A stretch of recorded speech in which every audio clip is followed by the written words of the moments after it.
Hello everyone, మరో beautiful అవుట్ఫిట్తో మీ ముందుకు వచ్చేసానండి. ఇది వచ్చేసరికి sari to converting full frills long frock అండి.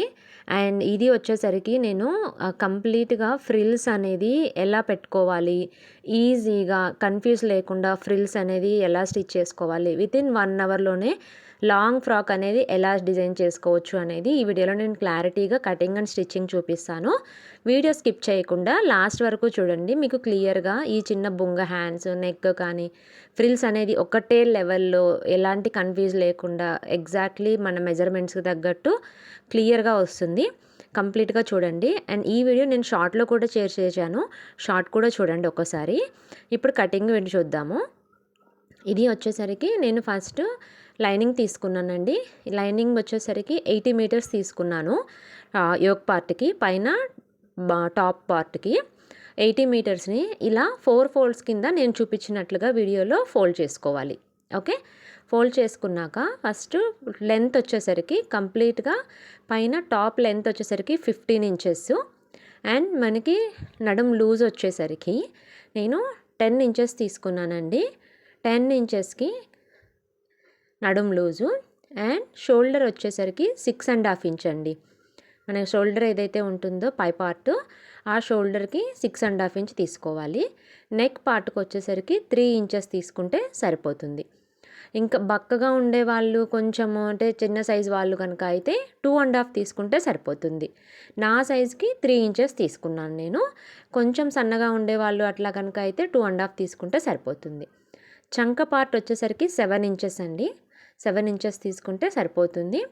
అండ్ ఈ నెక్ పార్ట్ అనేది మనము 3 ఇంచెస్కి మార్క్ చేసుకున్నాం కదా, కింద కూడా 3 ఇంచెస్కి మార్క్ చేసుకొని ఇలా ఒక్కొక్క లైన్ అయితే గీసుకోవాలి.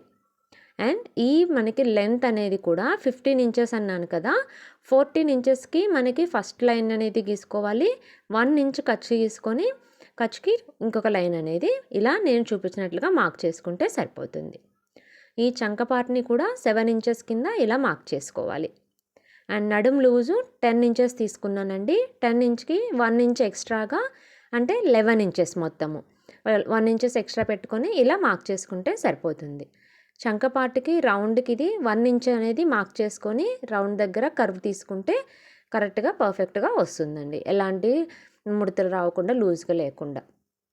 అండ్ నెక్ వచ్చేసరికి మీకు ఎలాంటి నెక్ కావాలి అనుకుంటే ఆ వేలో ముందనేది మీరు మార్క్ చేసుకొని ఇలా మార్క్ చేసుకొని మీరు డైరెక్ట్గా అయినా కట్ చేసుకోవచ్చు. కొత్తగా నేర్చుకునే వాళ్ళు కనుక అయితే అప్పుడే క్యాన్వాస్ కనుక వేసుకుంటే కష్టమవుతుందండి. నార్మల్గా మీరు లైనింగ్ అండ్ మెయిన్ పార్ట్ని డిజైన్ చేసుకొని మార్క్ చేసుకొని రివర్స్ చేసి స్టిచ్ చేసుకుంటే సరిపోతుంది. స్టార్టింగే అంటే మీకు కష్టమవుతుంది క్యాన్వాస్తో. ఫస్ట్ లైనింగ్ అండ్ మెయిన్ పార్ట్ని మీరు రివర్స్ చేసుకునేలాగా చూసుకుంటే మీకు ఈజీగా అనిపిస్తుంది. స్టార్టింగ్ కొత్తగా నేర్చుకునే వాళ్ళు కనుక అయితే మనకి వచ్చేసరికి రౌండ్ నెక్స్ కానీ స్క్వేర్ నెక్స్ కానీ అలాంటి కనుక మీరు సింపుల్ ఉండే నెక్స్ కనుక మీరు డిజైన్ చేసుకుంటే ఈజీగా ముందు నెక్స్ అనేది ఎలా కట్ చేసుకోవచ్చు అనేది నేర్చుకోవచ్చు. నేనైతే నెక్ లెంత్ అనేది ఫ్రంట్ పార్ట్కి 6 ఇంచెస్ తీసుకున్నాను, బ్యాక్ పార్ట్కి 8 ఇంచెస్ తీసుకున్నానండి. ఫ్రంట్ పార్ట్ వీడియోలో చూపించినట్లుగా అలా డిజైన్ చేశాను and cut work type. Back పార్ట్కి వచ్చేసరికి జస్ట్ రౌండ్ నెక్ అనేది తీసుకున్నాను. ఓకే, ఫ్రంట్ పార్ట్కి 6 ఇంచెస్, బ్యాక్ పార్ట్కి 8 ఇంచెస్ తీసుకున్నాను. 5.5 అయితే కరెక్ట్గా అంటే పైకి లేకుండా కిందకి లేకుండా వస్తుంది. 6 ఇంచెస్ అంటే కొంచెం డౌన్ అనిపిస్తుందండి. మీ ఎలా పెట్టుకోవాలి అనుకుంటే 5.5 అయితే పర్ఫెక్ట్గా మీరు మార్క్ చేసుకుంటే సరిపోతుంది. సో ఇలా నేను చూపించినట్లుగా వీడియోలో మీరు 2 పార్ట్స్ అనేది మార్క్ చేసేసుకొని కటింగ్ చేసుకుంటే సరిపోతుంది. నేను ఫస్ట్ ఇలా కట్ చేసేసుకొని బ్యాక్ పార్ట్ అయితే రౌండ్ ఆల్రెడీ కట్ చేసేసుకున్నాను. బ్యాక్ పార్ట్కి నేనేమి క్యాన్వాస్ వేయట్లేదండి, ఓన్లీ నేను లైనింగ్ అండ్ మెయిన్ పార్ట్ని రివర్స్ చేసేస్తాను కాబట్టి. సో ఫ్రంట్ పార్ట్కి క్యాన్వాస్ వేస్తాను కాబట్టి సో నేను ఫ్రంట్ పార్ట్ని కట్ చేయలేదు. ఇది వచ్చేసరికి మెయిన్ ఫ్యాబ్రిక్ అండి. శారీలో ఇది వచ్చేసరికి పళ్ళు పార్ట్ని నేను పైన టాప్ పార్ట్ కింద కట్ చేస్తున్నాను. సో సేమ్ దీన్ని కూడా మనకి 4 ఫోల్డ్స్ కింద వేసుకోవాలి. ఆ 4 ఫోల్డ్స్ కింద వేసుకొని ఆల్రెడీ కట్ చేసుకున్నాం కదా లైనింగ్ పార్ట్, ఆ లైనింగ్ పార్ట్ని ఇలా 1 ఇంచ్ ఎక్స్ట్రా ఉండేలాగా మార్క్ చేసుకోవాలండి. ఇలా పెట్టుకొని కరెక్ట్ సైజు అంటే మీరు ఎక్కడైతే కరెక్ట్గా మెజర్మెంట్ ప్రకారము మీరు క్లాత్ అనేది పెట్టుకుంటారో ఏ పార్ట్ వరకు అలా మార్క్ చేసేసుకొని ఒక 1 ఇంచ్ ఎక్స్ట్రా పెట్టుకొని ఇలా మార్క్ చేసుకొని మనకి మెయిన్ పార్ట్ని కట్ చేసుకుంటే సరిపోతుంది. ఎందుకంటే 1 ఇంచ్ ఎక్స్ట్రా పెట్టుకున్నారనుకోండి, మనం స్టిచ్ వేశాక కటింగ్ అది చేసుకున్నాక 2 లైనింగ్ మెయిన్ పార్ట్ కరెక్ట్గా పర్ఫెక్ట్గా ఉంటుంది క్లాత్ అనేది ఎక్కువ తక్కువ లేకుండా. చూడండి సేమ్ అలాగే నేను 2 ఒకటేసారి అండి, ఫ్రంట్ పార్ట్ బ్యాక్ పార్ట్ ఒకటేసారి కట్ చేసేసుకుంటున్నాను. నెక్స్ట్ కట్ చేసుకోకుండా ఫస్ట్ ఇలా చంక పార్ట్ నుంచి కింద పార్ట్ వరకు కట్ చేసేసుకొని 2 ఒకటేసారి కట్ చేసేసుకోవచ్చు. బ్యాక్ పార్ట్కి వచ్చేసరికి సేమ్ ఇందాకట్లాగానే పై వరకు షోల్డర్స్ ఇలా 2 కట్ చేసేసుకొని రౌండ్ నెక్ బ్యాక్ పార్ట్ వరకు నేను రౌండ్ నెక్ కట్ చేస్తున్నాను. సో ఇలా కట్ చేసుకున్నాక మనకి పక్కన front part and back part 2 సపరేట్గా చేసి పెట్టుకోవాలండి. కన్ఫ్యూజ్ లేకుండా లైనింగ్తో పాటు ఇలా ఫ్రంట్ పార్ట్ని బ్యాక్ పార్ట్ని రెండింటిని తీసుకొని లైనింగ్ పార్ట్స్ని కూడా అన్నీ ఒకటేగా పెట్టేసుకొని మీరు పక్కన పెట్టుకుంటే సరిపోతుంది. స్టిచ్ చేసుకోవడానికి కన్ఫ్యూజ్ లేకుండా ఈజీగా ఉంటుంది. ఓకే, సో ఇప్పుడు చూసారు కదండి, ఎలాంటి కన్ఫ్యూజ్ లేకుండా ఫ్రంట్ పార్ట్ బ్యాక్ పార్ట్ ఒక పార్ట్కి కటింగ్ అనేది. సో ఈ వచ్చేసరికి కంప్లీట్ అయిపోయింది. నెక్స్ట్ వచ్చేసరికి బాటమ్ పార్ట్ చూద్దాము. ఇది వచ్చేసరికి బాటమ్ పార్ట్ అండి. బాటమ్ పార్ట్కి నాకు శారీకి 2 సైడ్స్ అంచు వచ్చింది. నడుము దగ్గర అంచు వేస్ట్ కాబట్టి దాన్ని కట్ చేసి కింద సైడ్ అనేది జాయింట్ చేసుకొని మొత్తము పెద్ద అంచు వచ్చేలాగా శారీ లెంత్ కూడా తగ్గకుండా నేను అటాచ్ చేసుకుంటున్నాను. చూడండి ఇలా కట్ చేసేసుకొని కింద అటాచ్ చేసేసుకుంటున్నాను. మీరు కూడా ఒకవేళ ఇలా వస్తే శారీ అనేది అటాచ్ చేసుకుంటే లెంత్ తగ్గకుండా లుక్ కూడా పెద్ద బార్డర్ కింద బాగుంటుందండి. అండ్ నాకు వచ్చేసరికి కింద part plus pi part full length వచ్చేసరికి నా హైట్కి 55 ఇంచెస్ ఉందండి. ఆల్రెడీ పై పార్ట్ 15 ఇంచెస్ కట్ చేసేసుకున్నాం కాబట్టి కింద పార్ట్కి నాకు 40 ఇంచెస్ వస్తుంది. కరెక్ట్గా మొత్తం శారీ అనేది నాకు కిందది 40 ఇంచెస్ సరిపోయింది. ఒకవేళ తక్కువ ఉంటే లెంత్ ఎంత ఉంటుందో దాని ప్రకారం మీరు కట్ చేసుకొని మీ హైట్ ప్రకారము మీరు ఎంత వరకు ఉంటుందో ఆ హైట్ ప్రకారము మీరు కింద పార్ట్ అనేది కట్ చేసి పెట్టుకుంటే సరిపోతుందండి ఇలా. ఓకే, సో ఇప్పుడు ఇది పక్కన పెట్టేసుకుందాము. అండ్ ఇది వచ్చేసరికి లైనింగ్ పార్ట్ అండి. బాటమ్ పార్ట్కి లైనింగ్ పార్ట్ అనేది ఇది కింద వచ్చేసరికి నేను సిల్క్ లైనింగ్ తీసుకున్నాను పాలిస్టరు. సో దీన్ని కూడా సేమ్ 4 ఫోల్డ్స్ వేసుకోవాలి అండి. 4 ఫోల్డ్స్ వేసుకొని మీరు ఈ లైనింగ్ని 2 టైప్స్ కింద మీరు కుట్టుకోవచ్చు అండి. ఫ్రిల్స్ పెట్టేసుకొని కుట్టుకోవచ్చు, లేదంటే అంబ్రిల్లా కట్లు అయినా చేసుకోవచ్చు. నేనైతే అంబ్రిల్లా కట్ అనేది ఇస్తున్నాను. నా నడుము సైజ్ ప్రకారము 11 ఇంచెస్ అనేది వస్తుంది. పైన నేను మార్క్ చేసినట్లుగా 11 ఇంచెస్కి మార్క్ చేసుకోవాలి. కింద లెంత్ ఎంతైతే వస్తుందో కింద వచ్చేసరికి ఈ క్లాత్కి జాయింట్ పడకుండా ఓవరాల్గా నాకు 38 ఇంచెస్ వచ్చిందండి. సేమ్ అక్కడ నడుము దగ్గర 11 ఇంచెస్ పెట్టుకొని కింద వరకు ఇలా యూ షేప్లో 38 ఇంచెస్కి మార్క్ చేసుకొని అంబ్రిల్లా కట్లో నేను లైనింగ్ అనేది కట్ చేసేసాను. మీరు కూడా ఒకవేళ ఇలానే కావాలనుకుంటే మీ నడుము సైజ్ ప్రకారం పైన మార్క్ చేసుకొని నేను చూపించినట్లుగా కరెక్ట్గా పైన నుంచి కింద వరకు లెంత్ ఎంతవరకు మీ హైట్కి తగ్గట్టు మీరు మెజర్మెంట్ పెట్టుకొని కట్ చేసుకుంటే సరిపోతుంది. లేదు ఫ్రిల్స్ పెట్టేసుకొని అయినా మీరు కుట్టుకోవచ్చండి. 2 టైప్స్లో మీరు ఈ ఫ్రిల్స్ ఫ్రాక్కి లైనింగ్ అనేది కట్ చేసుకోవచ్చు. ఓకే, చూడండి ఇలా రౌండ్ షేప్ అనేది వచ్చేస్తుంది. పర్ఫెక్ట్గా మీకు ఎలాంటి లోపల లైనింగ్ అనేది పట్టేయకుండా ఈజీగా మీకు ఫ్రీగానే ఉంటుంది. చూడండి నడుము అనేది నేను 11 ఇంచెస్ ఇచ్చాను. ఓకే, సో ఇప్పుడు ఈ లైనింగ్ అనేది పక్కన పెట్టేసుకుందాం. So bottom part main part lining part complete అయిపోయింది. ఇది వచ్చేసరికి హ్యాండ్స్కి తీసుకున్నానండి. హ్యాండ్స్ వచ్చేసరికి నేను ఇది చిన్న బొంగ లెక్కన పెడుతున్నాను కాబట్టి హ్యాండ్స్ అనేది ఈ బొంగ హ్యాండ్స్కి నేను 8 ఇంచెస్ తీసుకున్నాను. సో ఎక్స్ట్రా నేను ఉట్టిగా లైనింగ్ అనేది ఎక్స్ట్రా మార్క్ చేసుకున్నాను. ఎందుకంటే హ్యాండ్స్కి ఈ ఉన్న క్లాత్కి మళ్ళీ ఒక 3 మీటర్స్ అనేది యాడ్ చేస్తానండి. అందుకనేసి లైనింగ్ పార్ట్ కొంచెం ఎక్కువ తీసుకున్నాను. ఇది స్టిచ్చింగ్ చేసేటప్పుడు మీకు పర్ఫెక్ట్గా అర్థమయ్యేలాగా చూపిస్తాను హ్యాండ్స్ అనేది.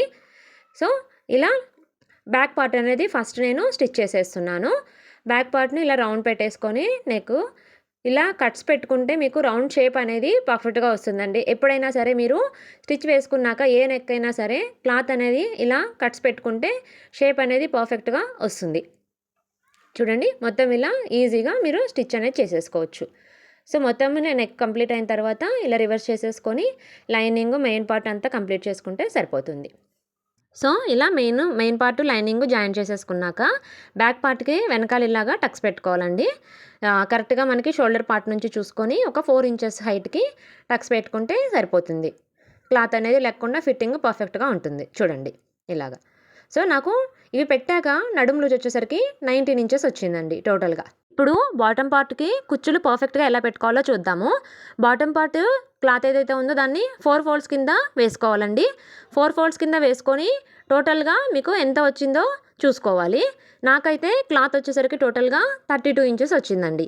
ఓకే, ఇప్పుడు ఈ 32 ఇంచెస్కి మనము డబల్ చేసుకోవాలి. 32 ఇంచెస్కి ఇంకొక 32 ఇంచెస్ యాడ్ చేసుకోవాలి. ఓకే, చూడండి 32 + 32 అంటే టోటల్ ఎంత వస్తుంది? 64 ఇంచెస్ వస్తుంది. ఓకే, ఈ 64 ఇంచెస్కి మన నడుము లూజ్ ఏదైతే ఉంటుందో, అంటే ఆల్రెడీ పై పార్ట్ అనేది స్టిచ్ చేసుకున్నాం కదా, సో టక్స్ పెట్టుకొని జాయింట్ చేసుకున్నాక నడుము లూజ్ ఎంతైతే వచ్చిందో ఆ నడుము లూజ్ని మెజర్మెంట్ తీసుకోవాలి. ఓకే, 32 + 32 64 వచ్చింది కదా. ఇప్పుడు ఈ నడుము లూజ్ వచ్చేసరికి నాకు 19 ఇంచెస్ వచ్చింది. పై పార్ట్ నడుము లూజు 19 ఇంచెస్ వచ్చింది. ఫోల్డ్ చేయకుండా మొత్తంగా తీసుకోవాలండి 19 ఇంచెస్ని. ఇప్పుడు ఈ 64 ఇంచెస్ బై 19 వేసుకోవాలి, అంటే డివైడ్ చేసుకోవాలి. డివైడ్ చేసుకుంటే ఎంత వస్తుంది? 3.38 వచ్చింది, అంటే క్లోజ్ టు 3.4 ఇంచెస్ అనమాట. ఇప్పుడు మనం ఒక్కో ఫ్రిల్కి 3.4 ఇంచ్కి మార్క్ చేసుకోవాలండి. చూడండి, నేను చూపించినట్లుగా ఒక 1 ఇంచ్ స్టార్టింగ్ వదిలేసి 3.4 ఇంచ్కి ఇలా మార్క్ చేసుకోండి. 3.4 ఇంచ్కి మార్క్ చేసుకున్న తర్వాత టోటల్గా స్టార్టింగ్లో మీరు పెట్టుకున్న 3.4 ఇంచెస్కి నేను చూపిస్తున్నట్లుగా స్టార్టింగ్లో ఒక 1 ఇంచ్కి మళ్ళీ మార్క్ చేసుకోండి. అంటే ఫ్రిల్ అనేది ఫోల్డ్ చేస్తాం కదా, ఎగ్జాక్ట్లీ మీకు మార్క్ ఎలా కనిపించాలి అంటే చూడండి, నేను ఎలా అయితే ఫోల్డ్ చేస్తున్నానో అలా ఫోల్డ్ చేసుకుంటే మీకు కరెక్ట్గా వస్తుంది. చూడండి, ఇలా 3.4 ఇంచెస్కి పెట్టుకొని స్టార్టింగ్ నుంచి మీరు పెట్టుకున్న దగ్గర నుంచే ఒక 1 ఇంచ్కి మళ్ళీ మార్క్ చేసుకొని కరెక్ట్గా నేను ఫోల్డ్ చేసినట్లుగా ఫోల్డ్ చేసుకోవాలి. మళ్ళీ అక్కడి నుంచి మళ్ళీ 3.4 ఇంచ్కి మార్క్ చేసుకోవాలి. 3.4 మార్క్ చేసుకున్నాక సేమ్ అదే మెజర్మెంట్లోనే 1 ఇంచ్ దగ్గర కూడా మార్క్ చేసుకోవాలి. చూడండి, మొత్తం ఆ ఫ్రిల్ దగ్గర నుంచి 3.4 ఇంచ్కి మార్క్ చేసుకొని అదే ఫ్రిల్ దగ్గర నుంచి 1 ఇంచ్కి మార్క్ చేసుకొని ఇలా కరెక్ట్గా మీరు మార్క్ చేసుకున్న దగ్గర నుంచి ఆ 1 ఇంచ్ నుంచి ఇలా 3.4 ఇంచ్కి ఇలా ఫోల్డ్ చేసుకోవాలి. మీకు అర్థమవుతుందని అనుకుంటానండి. ఒకవేళ అర్థం కాకపోతే నాకు కమెంట్లో మెసేజ్ చేయండి. నేను మళ్ళీ క్లియర్గా ఓన్లీ ఈ ఫ్రిల్ పార్ట్ వరకు నేను ఒక వీడియో తీసి మీకు పోస్ట్ చేస్తాను. మళ్ళీ సేమ్ అదే ఫ్రిల్ దగ్గర నుంచి 3.4కి మార్క్ చేసుకొని మళ్ళీ సేమ్ 1 ఇంచ్కి మార్క్ చేసుకుని అదే 3.4లోనే 1 ఇంచ్ దగ్గర కూడా మార్క్ చేసుకొని ఇలా ఫోల్డ్ చేసుకోవాలి. పర్ఫెక్ట్గా మీకు అన్ని ఫ్రిల్స్ ఒక్కటేలాగా వస్తుందండి. ఎక్కడ కూడా ఒకటి పెద్దగా ఒకటి చిన్నగా రావటం అంటూ అసలు ఏముండదు. అండ్ నడుము సైజు కూడా పర్ఫెక్ట్గా కరెక్ట్గా మీకు పైన 19 ఇంచెస్ ఏదైతే వచ్చిందో ఆ టాప్ పార్ట్కి కరెక్ట్గా మ్యాచ్ అయ్యేలాగా మీకు మెజర్మెంట్ అనేది కూడా వస్తుంది.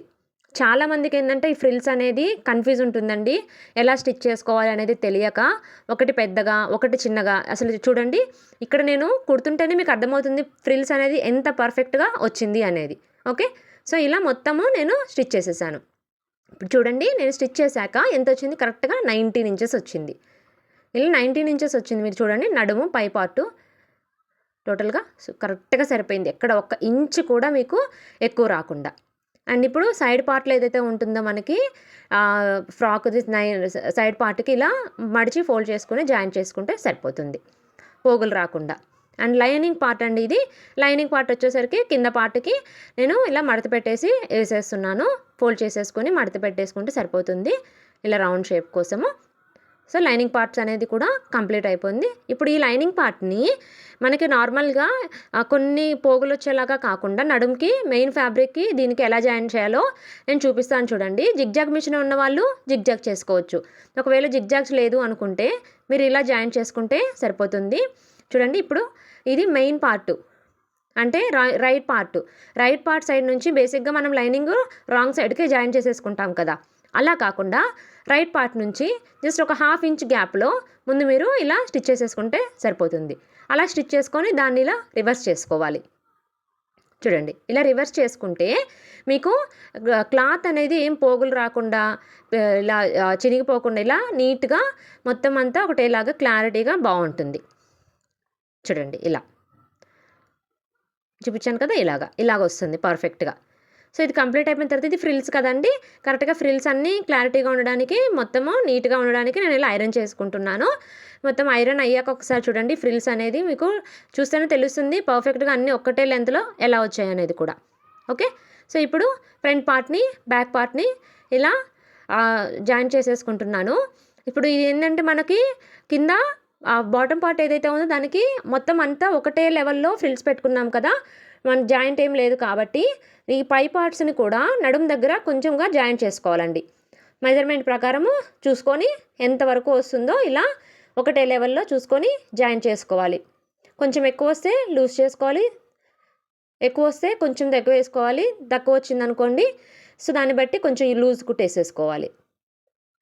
సో ఇలా మొత్తం జాయిన్ చేసుకున్నాక ఫ్రంట్ పార్ట్ బ్యాక్ పార్ట్ ఒకటే లెవెల్లో జాయిన్ చేసేసుకొని మొత్తము అంతా ఫ్రిల్కి అంతా మొత్తానికి ఇలా జాయిన్ చేసుకుంటే సరిపోతుంది. టోటల్గా చూడండి నేను చూపించినట్లుగా ఇలా మొత్తము ఒకటేలాగా జాయిన్ చేసేసుకోవాలి. ఇలా జాయిన్ చేసుకున్నాక షోల్డర్ పార్ట్స్ ఏదైతే ఉంటుందో ఆ షోల్డర్ పార్ట్స్ అనేది కూడా మీరు ఇలాగా పైన షోల్డర్ దగ్గర 1 ఇంచ్ గ్యాప్ పెట్టేసుకొని జాయిన్ చేసేసుకోవాలి. జాయిన్ చేసేసుకొని ఇలా మొత్తము రఫ్ పోసుకుంటే చివరిలా కుట్టు అనేది ఊడిపోకుండా నీట్గా ఉంటుంది. సో ఇది వచ్చేసరికి హ్యాండ్స్ అండి. నేను హ్యాండ్స్ అనేది నార్మల్గా మనం నార్మల్ హ్యాండ్ షేప్ కట్ చేసుకుంటాం కదా నార్మల్ సైజ్లో. ఇప్పుడు మీ హ్యాండ్ లూజ్ వచ్చేసరికి 10 ఇంచెస్ ఉందనుకోండి, ఒక 4 ఇంచెస్ అనేది ఎక్స్ట్రా కట్ చేసుకోండి, అంటే 14 ఇంచెస్ ఇలా కట్ చేసుకొని ఈ బుంగ హ్యాండ్స్ అనేది పైన ఫ్రిల్స్ కింద ఇక్కడ హ్యాండ్ దగ్గర ఫ్రిల్స్ ఇలా పెట్టుకుంటే సరిపోతుంది. నేను చూపించినట్లుగా ఇలా ఫ్రిల్స్ పెట్టేసుకొని మళ్ళీ దీనికి ఏంటంటే ఈ హ్యాండ్ దగ్గర ఇంకొక క్లాత్ మీకు ఎంతవరకు పొడవు కావాలో హ్యాండ్ అనేది ఆ పొడవు ప్రకారము ఇలా మార్క్ చేసేసుకొని ఇంకొక క్లాత్ని మీరు ఇలా జాయిన్ చేసుకోవాలి. చూడండి నేను చూపించినట్లుగా ఇలా కింద పట్టీ టైప్ అండి, పట్టీ టైప్ వస్తుంది కదా బుట్ట హ్యాండ్స్కి, అలాగా మీరు జాయిన్ చేసుకుంటే సరిపోతుంది. చూడండి ఫైనల్ లుక్ అయితే హ్యాండ్ అనేది ఇలా వచ్చింది నాకు ఇలా. సో హ్యాండ్స్ అనేది కూడా నేను 2 కంప్లీట్ అయిపోయింది. ఇప్పుడు మనకి ఈ హ్యాండ్ అనేది షోల్డర్ మిడిల్ పార్ట్ దగ్గర నుంచి 2 సైడ్స్కి జాయిన్ చేసేసుకుంటే సరిపోతుంది. ఇలా నేను చూపించినట్లుగా 2 సైడ్స్ ఒకటే లెవెల్లో ఒక 1 ఇంచ్ గ్యాప్లో పెట్టేసుకొని మీరు జాయిన్ చేసుకుంటే సరిపోతుంది. చూడండి హ్యాండ్ కూడా చంకపాటుకి కరెక్ట్గా క్లాత్ ఎక్కువ తక్కువ రాకుండా మెజర్మెంట్ ప్రకారం మీరు కట్ చేసుకుంటే పర్ఫెక్ట్గా వస్తుంది, ఎక్కువ తక్కువ ఏమి ఉండదు. సో హ్యాండ్ అనేది జాయిన్ చేసేసుకున్నాను. 2 సైడ్స్ కంప్లీట్ అయిపోయింది. మన హ్యాండ్ లూజ్ని బట్టి, చంక లూజ్ని బట్టి, నడుము లూజ్ని బట్టి మీరు మార్క్ చేసుకొని ఇలా స్టిచ్ అనేది వేసుకుంటే సరిపోతుంది. నేను నా బాడీ పార్ట్కి నాకు ఐడియా ఉంటుంది కాబట్టి దాని ప్రకారం నేను జస్ట్ మార్క్ చేసేసుకొని స్టిచ్ వేసుకుంటున్నాను. మీకు ఆల్రెడీ లాస్ట్ వీడియోస్లో కూడా చెప్పానండి, లాంగ్ ఫ్రాక్స్కి మెయిన్ ఫ్యాబ్రిక్ని లైనింగ్ ఫ్యాబ్రిక్ని ఒకటేసారి జాయిన్ చేసుకోకూడదు. ఫస్ట్ నడుము దగ్గర ఇలా కొంచెం కిందకు వచ్చాక నడుము లూజ్ని బట్టి స్టిచ్ వేసేసుకొని మెయిన్ ఫ్యాబ్రిక్ని ముందు జాయింట్ వేసేసుకున్నాక కంప్లీట్గా తర్వాత లైనింగ్ని జాయింట్ వేసుకుంటే మీకు పట్టినట్టు లేకుండా పర్ఫెక్ట్గా ఉంటుంది. సో డ్రెస్ అయితే కంప్లీట్ అయిపోయిందండి. మీకైతే కంప్లీట్గా డీటెయిల్గా అర్థమైందనే అనుకుంటున్నాను. ఆల్రెడీ మన ఛానల్లో 3 layer frills frock, baby frock, blouse cutting, stitching అవన్నీ కూడా షేర్ చేస్తున్నానండి. ఎవరైనా ఫస్ట్ టైం చూస్తున్నట్లయితే నా ఛానల్ని సబ్స్క్రైబ్ చేసుకొని ఒకసారి ఆ వీడియోస్ అన్నీ కూడా చూడండి. మరిన్ని ఇలాంటి వీడియోస్ కోసం నా ఛానల్ని సబ్స్క్రైబ్ చేసుకోండి, లైక్ చేయండి, షేర్ చేయండి. Thank you.